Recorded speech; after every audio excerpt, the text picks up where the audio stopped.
183-241 dari jurusan Manajemen Bisnis Syariah, Fakultas Ekonomi dan Bisnis Islam, Universitas Islam Negeri Sayyid Ali Rahmatullah Tulungagung akan menjelaskan mengenai laporan hasil praktik pengalaman lapangan saya di usaha budidaya jamur tiram milik Bu Badriah di Desa Jabon, Kecamatan Kalidawir, Kabupaten Tulungagung.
PPL Gelombang 3 tahun 2021 yang dilaksanakan pada tanggal 20 September sampai dengan 22 Oktober dilaksanakan masih sama seperti gelombang sebelumnya, yaitu melalui online.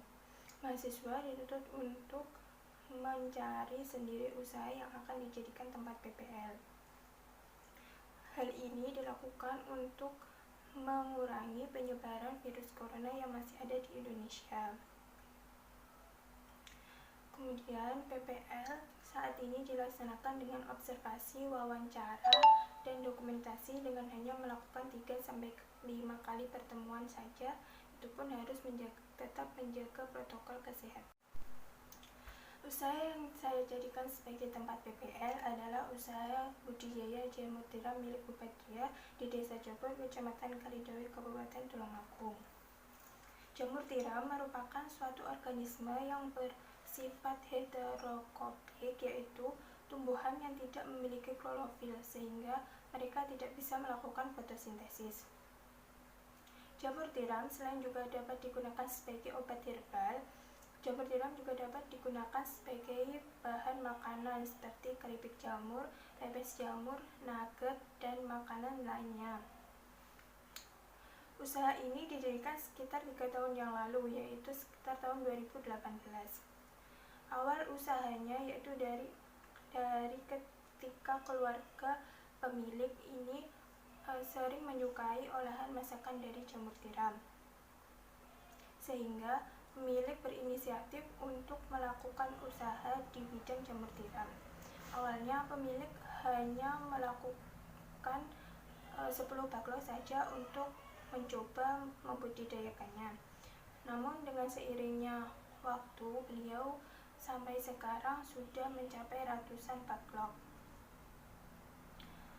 Dengan kebiasaan tersebut, kemudian pemilik selain bisa meminimalisir pengeluaran karena jamur tiram, tapi juga untuk memberikan manfaat kepada masyarakat sekitar dan menambah pendapatan. Pemeliharaan jamur tiram menurut beliau tidak serumit dengan pemeliharaan seperti tumbuhan lainnya seperti cabai, padi, jagung, atau tanaman lainnya, sebab budidaya jamur tiram tidak membutuhkan obat khusus untuk pemeliharaannya. Berawal dari pengalaman pribadi dan niat untuk mendalami usaha, selain bermanfaat bagi kehidupan sehari-hari, juga bisa bermanfaat bagi masyarakat sekitar. Sehingga menciptakan ide untuk berusaha dengan mempertimbangkan beberapa pertimbangan, yaitu daya serap pasar yang baik, sehingga pemasaran dapat dilakukan dengan sempurna, proses pemeliharaan yang tidak terlalu sulit, produksi yang bisa menghasilkan setiap hari, distribusi produk yang sangat mudah, biaya investasi yang relatif murah, serta modal yang tidak terlalu tinggi. Sebab beberapa bahan yang digunakan sudah ada di sekitar. Bukan oleh usaha ini masih tergolong sangat sederhana, yaitu hanya menjual produk jamur tiram mentah saja. Namun tidak jarang beliau juga melakukan inovasi produk seperti membuat pepes jamur. Berdasarkan melatih pengalaman lapangan yang saya lakukan dengan observasi dan wawancara dengan pemilik, permasalahan yang dilakukan di usaha ini yaitu kurangnya jangkauan pemasaran, sehingga cakupannya masih sempit. Berdasarkan permasalahan tersebut, untuk mengatasi permasalahan dibutuhkan strategi untuk mengembangkan usahanya. Pemasaran berperan penting dalam suatu usaha. Pemasaran yang dilakukan dengan efektif maka akan berdampak juga bagi usaha, sehingga dapat meningkatkan penjualan produk. Strategi pemasaran yang dilakukan oleh usaha budidaya jamur tiram ini dalam memasarkan produknya berdasarkan teori yang dikemukakan oleh Cipto terdapat 4 indikator, yaitu yang pertama strategi segmentasi pasar atau segmentation. Dalam usaha ini, dalam menentukan segmentasi pasar untuk memasarkan produk agar produk yang dipasarkan itu tepat sasaran. Dalam arti segmentasi memungkinkan bisnis tersebut dapat memenuhi kebutuhan kelompok pelanggan yang lebih kecil dengan karakteristik yang sama. Ketika sudah menentukan segmentasi pasar yang tepat, sehingga produsen akan lebih mudah dalam mencari konsumen. Segmentasi pasar dalam usaha ini yang pertama yaitu segmentasi geografis. Usaha ini berada di rumah pemilik yang terletak di wilayah pemukiman dan lokasinya cukup strategis sehingga mudah untuk dijangkau oleh calon konsumen.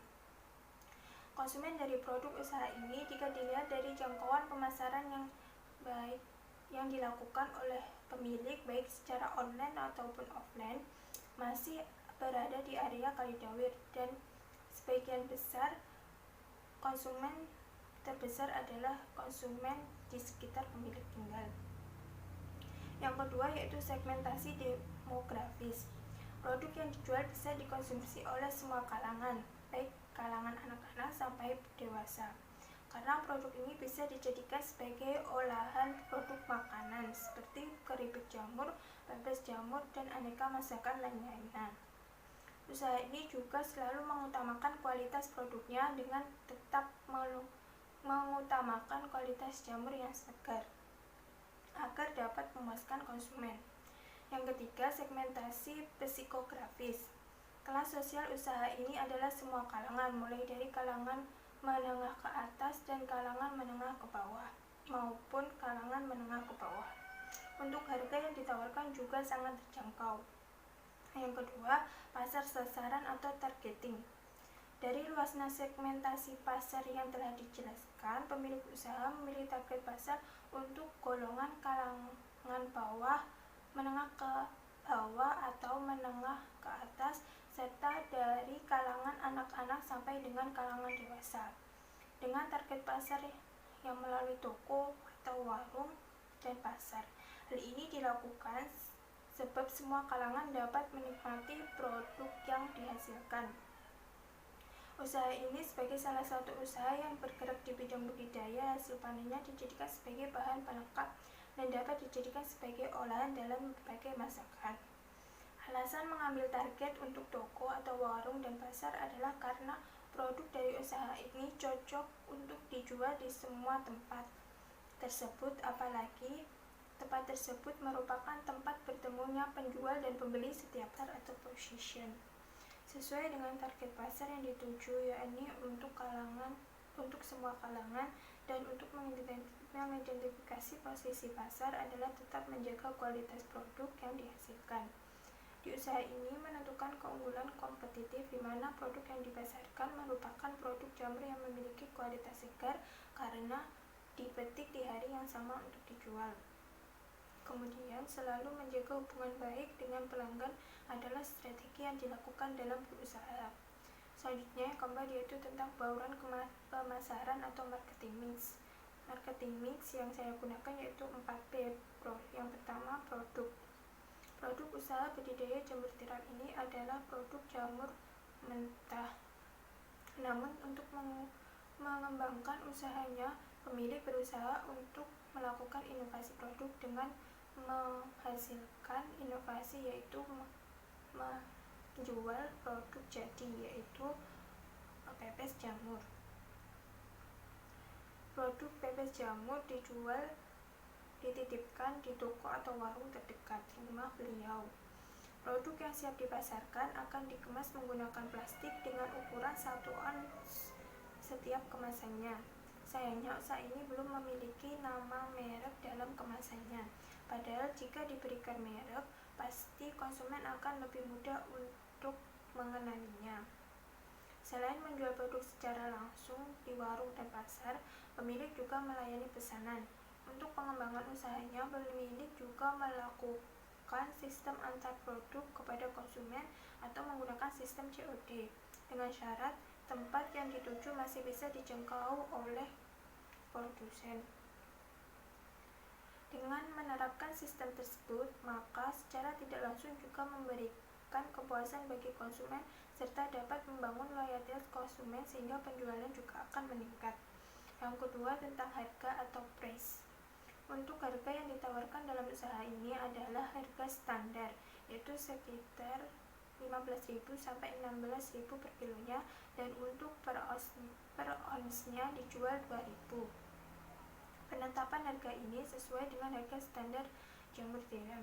Namun apabila ada pembeli yang membeli dengan jumlah banyak, tentu akan diberikan potongan harga atau diskon sesuai dengan kesepakatan. Yang ketiga, place atau tempat. Untuk strategi tempat usaha budidaya jamur tiram ini dilakukan di rumah pemilik yang bertempat di Dusun Karangsono, Desa Jaban, Kecamatan Kalidawir.